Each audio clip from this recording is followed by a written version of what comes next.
إن الحمد لله نحمده ونستعينه ونستغفره ونعوذ بالله من شرور أنفسنا وسيئات أعمالنا من يهده الله فلا مضل له ومن يضلل فلا هادي له وأشهد أن لا إله إلا الله وحده لا شريك له وأشهد أن محمدا عبده ورسوله يا أيها الذين آمنوا اتقوا الله حق تقاته ولا تموتن إلا وأنتم مسلمون يا أيها الناس اتقوا ربكم الذي خلقكم من نفس واحدة وخلق منها زوجها وبث منهما رجالا كثيرا ونساء واتقوا الله الذي تساءلون به والأرحام إن الله كان عليكم رقيبا يا أيها الذين آمنوا اتقوا الله وقولوا قولا سديدا يصلح لكم أعمالكم ويغفر لكم ذنوبكم ومن يطع الله ورسوله فقد فاز فوزا عظيما أما بعد وأصلي وأسلم على نبينا محمد وعلى آله وأصحابه ومن سار على نهجه إلى يوم الدين. Hadirin jamaah Jumat yang dimuliakan Allah Azza wa Jalla. Sesungguhnya Allah Ta'ala mengutus Nabi Muhammad sallallahu alaihi wasallam dengan membawa ajaran kebenaran, dan semua yang beliau sampaikan adalah kebenaran. Allah berfirman, "Huwallazi arsala rasulahu bil huda wa dinil haqq liyudhhirahu 'alad dini kullih." Dialah zat yang mengutus rasulnya dengan membawa petunjuk wa dinil haqq dan agama yang benar. Liyudhhirahu 'alad dini kullih, agar Allah nampakkan kebenaran ajaran itu di atas agama yang lain. Sehingga standar kebenaran adalah apa yang sesuai dengan ajaran Nabi Muhammad sallallahu alaihi wasallam. Secara naluri manusia bisa menerima ini semuanya. Namun kemudian datang di akhir zaman sekelompok manusia yang mereka membuat kesimpulan yang berbeda. Mereka mengatakan bahwa standar kebenaran adalah siapa yang menang debat. Sehingga siapa yang bisa memenangkan perdebatan ketika ada perbedaan pendapat, maka siapa yang menang itulah orang yang benar. Prinsip ini sangat salah.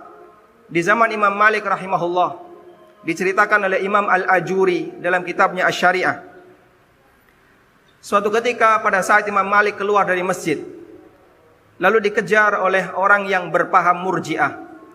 Kemudian orang ini mengatakan, "Wahai Malik, tolong dengarkan sebentar. Saya mau berdialog dengan Anda. Saya mau menyampaikan pendapat saya." Kemudian Imam Malik bertanya, "Jika kamu bisa mengalahkan debat dengan aku, lantas apa yang harus dilakukan?"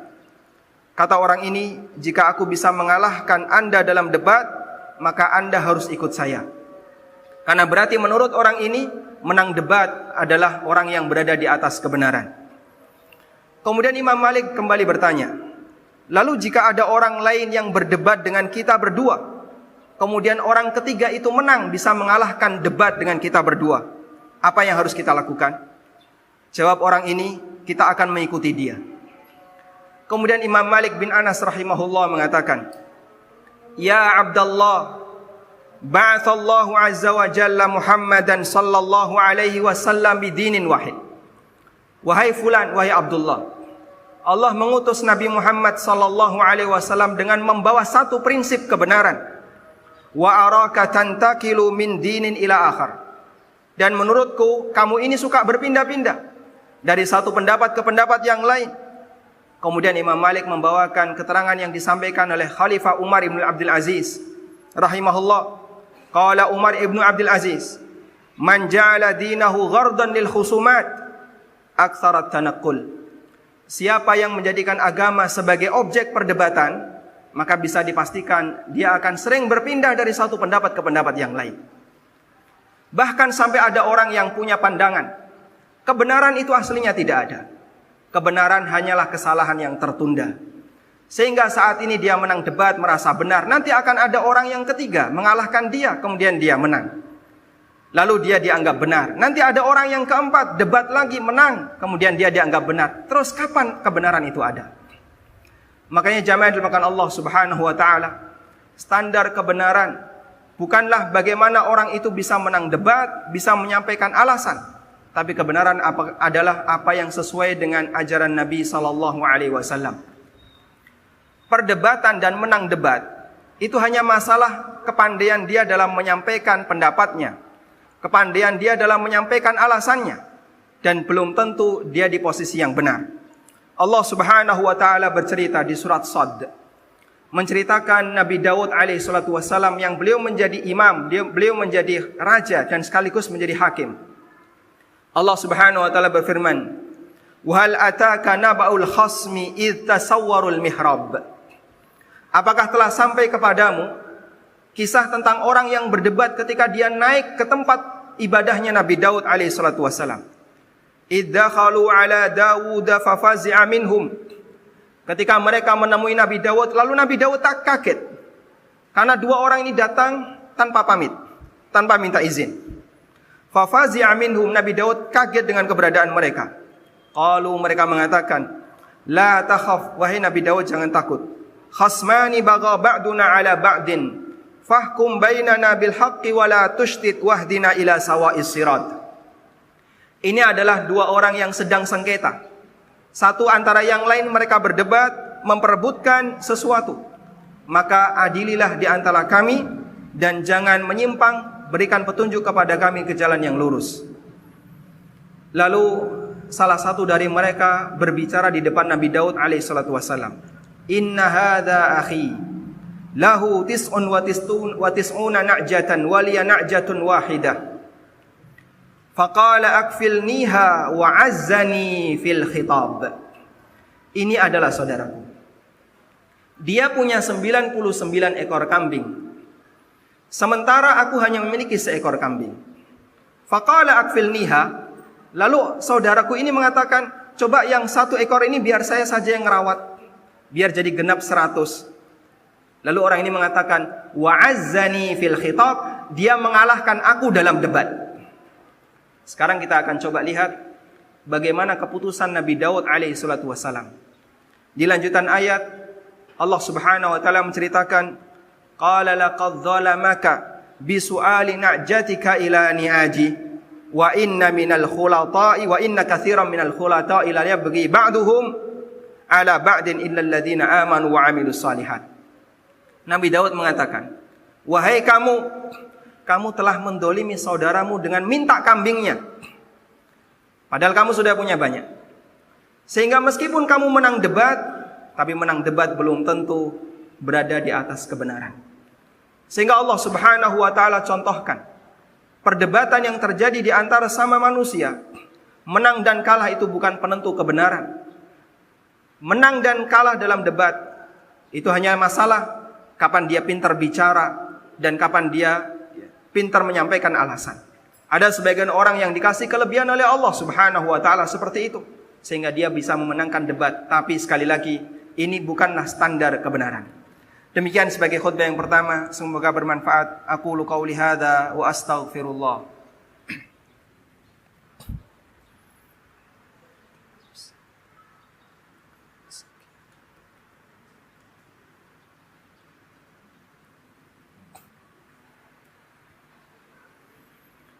Alhamdulillahi wa kafa. Wassalatu wassalamu ala rasulil mustafa wa ala alihi wa sahbihi wa mawalah. Wa ashhadu an la ilaha illallah wahdahu la syarikalah. Wa ashhadu anna Muhammadan abduhu wa rasuluh. Ya ayyuhalladzina amanu taqullaha haqqa tuqatih wa la tamutunna illa wa antum muslimun. Hadirin jamaah Jumat yang dimuliakan Allah Azza wa Jalla. Di negara kita, kaum liberal yang mereka lebih unggul dalam mengolah lisan, punya bargaining politik di dunia pemerintahan. Saat ini bisa jadi dia berada di permukaan. Kehebatan dia dalam berdebat bahkan sampai menguasai seluruh media. Dianggap sebagai masyarakat itulah standar kebenaran. Padahal kebatilan sangat nampak di mulutnya, belum lagi yang tersimpan dalam batinnya. Allah Subhanahu wa taala melalui lisan nabinya sallallahu alaihi wasallam mengingatkan kehadiran orang semacam ini yang sangat mungkin menyusup di setiap ormas yang ada di negara kita. Nabi sallallahu alaihi wasallam bersabda dalam hadis riwayat Ibnu Hibban dari sahabat Imran bin Husain, Rasulullah sallallahu alaihi wasallam mengatakan, akhwafu ma akhafu alaikum jidalu munafikin alimil lisan. Yang paling aku khawatirkan menimpa kalian adalah debatnya orang munafik yang dia pandai bicara. Sehingga kehadiran mereka seolah-olah berada di atas permukaan, menampakkan kebatilan sebagai kebenaran dan sebaliknya kebenaran ditampakkan sebagai kebatilan. Sehingga kita layak berlindung kepada Allah Subhanahu wa taala min syarri haula, dari kejahatan orang-orang semacam ini. Dan kita memohon kepada Allah Subhanahu wa taala hidayah. Kalaupun dia bisa mempengaruhi kebijakan, semoga tidak bisa mempengaruhi ideologi.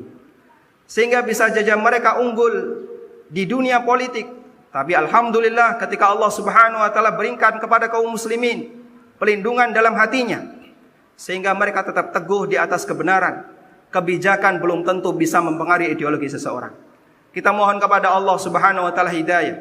Semoga Allah Subhanahu wa taala memberikan kita jalan yang lurus dan melindungi kaum muslimin dari kejahatan orang-orang liberal yang dia menampakkan kebatilan sebagai kebenaran dan membalik kebenaran sebagai kebatilan. Allahumma salli ala Muhammad wa ala ali Muhammad kama sallaita ala Ibrahim wa ala ali Ibrahim innaka Hamidum Majid. Allahumma ighfir lil mu'minina wal mu'minat wal muslimina wal muslimat al-ahya'i minhum wal amwat innaka sami'un qaribun mujibu da'wat ya qadiyal hajat. Allahumma arinal haqqa haqqa warzuqna ittiba'ah wa arinal batila batila warzuqna ijtinabah. Rabbana atina fid dunya hasanah wa fil akhirati hasanah wa qina adzabannar. Wa sallallahu ala nabiyyina Muhammadin wa ala alihi wa sahbihi wa sallam. Wa akhiru da'wana anil hamdulillahi rabbil alamin wa qumu ila salatikum.